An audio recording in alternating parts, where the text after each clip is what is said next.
Assalamu alaikum. Şükürçülük bardык жакшы иштердин энеси деп бүгүн ошол жардам берип аткан ар бир ага иниме, ар бир эже кардашыма рахмат айтып, Кудайга шүгүр келтирип кетем. Ушундай сиздер жардам бергендиктен көп адамдар жардам алып атышат. Бүгүнкү жардамды Америкадан кыргыз жарандары каражат которушту. Каттап айтканда 37 үй-бүлөгө беришти да. 37 үй-бүлөгө беришти.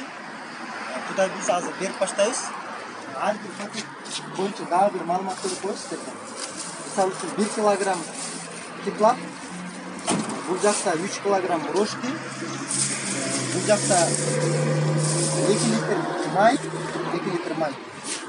Андан кийин чай, томат 1 литр, 1 литр томат, 1 килограмм гречка, 1 килограмм горох, 1 килограмм күрүч, 1 килограмм сахар, анан 5 килограмм un.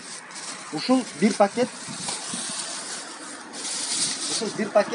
900 сом турат да.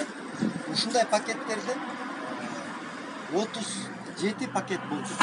37 пакет болду. Бул 37 үй-бүлөгө берилет. Болжол менен алардын айтуусу боюнча кээ бир үй-бүлөлөр 2 жумага жетет экен, кээ бир үй-бүлөлөр 3 жумага жетет экен, кээ бир үй-бүлөлөр 1 айга жетет экен ушул пакет. Ошол учурдан пайдаланып дагы бир жолу айтып кетем.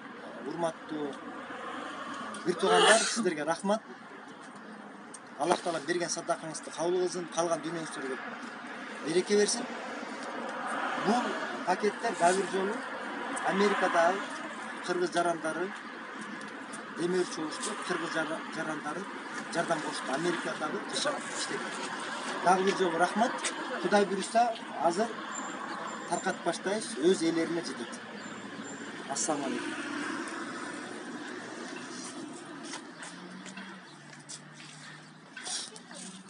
Bir paket